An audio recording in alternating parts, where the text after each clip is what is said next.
ஐயா சுரல கொஞ்சம் நெல்லியா, எங்கெங்கயோ சுத்திட்டு எத்தனையோ இடத்த பார்த்துட்டு அத்தனையும் உனக்கு பிடிக்காம போச்சு. உன் பயணம் இப்ப கூட நிக்காம தான் ஓடுது. வயசு பைய உனக்கு ஈடு கொடுத்து என்னால ஓட முடியல. உன்னால முடிஞ்ச அளவுக்கு ஓடு, உனக்கு பிடிச்ச இடமா தேடு. என்னால இந்த இடத்தை விட்டு இனி ஒரு எட்டு கூட வைக்க முடியாது. நான் இங்கேயே தங்கிக்கிறேன், இப்படியே ஒரு நிலையத்தை வாங்கிக்கிறேன். என்ன மட்டும் தயவு செஞ்சு விட்டுறியா?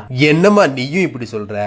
கைலாயத்தை விட்டு கிளம்பும் போதே பூலோகத்துல எனக்கு துணையா நீ இருப்பேன்னு சொல்லித்தானே அப்பா அனுப்பி வச்சாரு. நீ என்னடான்னா என்ன எங்க வேணாலும் போ, நான் இங்கதான் இருப்பேன்னு சொல்ற. நீ இல்லாம நான் எங்க தான் போறது? நீயே சொல்லு. உங்க அப்பா சொன்னது உண்மைதான் ராசா.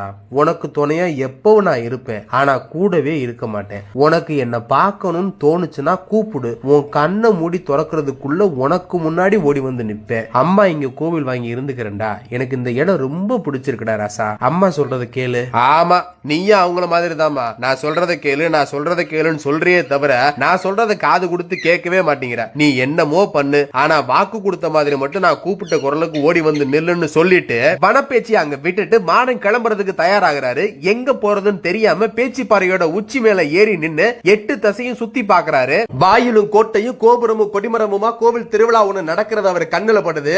ஆவலா ஓடி அந்த இடத்தை தேடி ஆசையா வந்து பாக்குறாரு. கொட்டாரக்கர பகவதி அம்மனுக்கு 8வது நாள் தேரோட்டம் படு விமர்சையா தேர் ஊர் சுத்தி வருது. தேருக்கு மேல சிங்க கொடி பறக்குது. பகவதி அதுல அம்சமா ஏறி உட்கார்ந்து வாரா. அம்மா கொடி பறக்கிறத பார்த்துட்டு மாடனுக்கு மட்டற்ற மகிழ்ச்சி பறக்குது. மக்கத்துல 8 நாள் காத்திருந்து ஏமாந்து போனது மாதிரி இங்க நடந்துடக்கூடாதுன்னு நினைச்சுக்கிட்டு தான் வந்த செய்தியை வெளியே சொல்ல அவர் வழக்கம் போல தான் விளையாட்ட ஆரம்பிக்கிறாரு. போற வரவனை புடனில் அடிச்சு வேடிக்கை பாக்குறவனை விழா எலும்புல மிதிச்சு சூழி பொண்ணையும் கன்னி பொண்ணையும் செல்லமா அடி அடிச்சு கொடிமரம் ஏறி கோட்டையை அசைச்சு அலப்பற பண்ணி பாக்குறாரு. பகவதி கண் பார்வை மாடம் பக்கம் திரும்பவே இல்ல. ஊரு சுத்தன தேரு கோவில் வந்து சேருது. சாம பூஜை நடக்கையில கற்பூர தீபமேத்தி தாயவளுக்கு காட்டையில தட்ட பறிச்சு பூசாரி செவிலுகிளிய ஒத்த அடி அடிச்சு மறைஞ்சு போக அடி வாங்கின பூசாரி சுத்தி முத்தி பார்த்து ஆள் இல்லாம போக பயந்து போய், ஆத்தா பகவதி, என்னைக்கும் இல்லாத திருநாளா இன்னைக்கு ஏமா உன் கோட்டைக்குள்ள இப்படி எல்லாம் நடக்குது? நீயே கதின்னு உருகி உன்னை பணிஞ்சு பண்ண பூஜைக்கெல்லாம் எனக்கு கிடைக்கிற வெகுமானம் இதுதானா?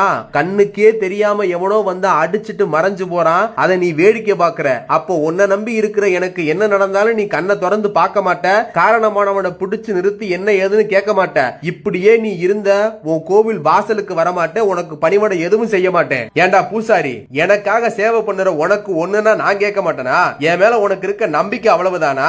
என் கோட்டைக்குள்ள வந்து போனவன நான் நிறுத்தி கேள்வி கேட்கிறேன். நீ கவலைப்படாம போயிட்டு வான்னு பூசாரியை அனுப்பி வச்சுட்டு பகவதி ஊர்காவல் கிளம்புறா. அம்மா தேடி வர்றான்னு தெரிஞ்சு பச்சை குழந்தையா மாறி நின்னு ஊரடங்கு நேரத்துல 4 வீதி மத்தியில சுடலமாட விளையாடுறா. ஊர் சுத்தி வர்ற பகவதிக்கு ஒத்தையில நிக்கிற பிள்ளைய பார்த்து கோபம் எல்லாம் குறைஞ்சு போய் கனிவு கொண்ட வார்த்தையோட, யாரடா தங்கம் நீ இங்க என்ன பண்ற? பிறந்த ஊர் எது, வளர்ந்த ஊர் எது, வந்த ஊர் எது, வாழ்ந்த ஊர் எது, பெத்தவன் யாரு, பேரு வச்சவன் யாரு, கூட பிறந்தவன்லாம் யார் யாரு? நானாமா? பிறந்தது கைலாயம், வளர்ந்தது தில்லைவனம், பெத்தெடுத்தவ பார்வதி, பேரு கொடுத்தவன் பரமசிவன், பசியாத்தி வளர்த்தவ வனப்பேச்சி, தஞ்சமென வளப்போர்க்கு பிள்ளை என வந்தேனம்மா உன்கிட்ட. பார்வதி பெத்தெடுத்து பரமசிவன் பேரு வச்ச பிள்ளையாடா நீ? உன் பேரு என்னடா தங்கம்? மாயாண்டி சுடலமாடம்மா. என் அக்கா வெத்த புள்ள எனக்கும் புள்ளதாண்டா நீயே. இனி எங்கேயும் போவேனா. என் கோவில் கோட்டைக்குள்ள ஈசானத்து மூலையில பூட்டி கிடக்கிற 7 கிடார திரவியத்தை நீயே காவ காத்து பாத்துக்க. உனக்கு என்னென்ன வேணுமோ அத்தனையும் அம்மா பண்றேன். ரொம்ப சந்தோஷம்மா.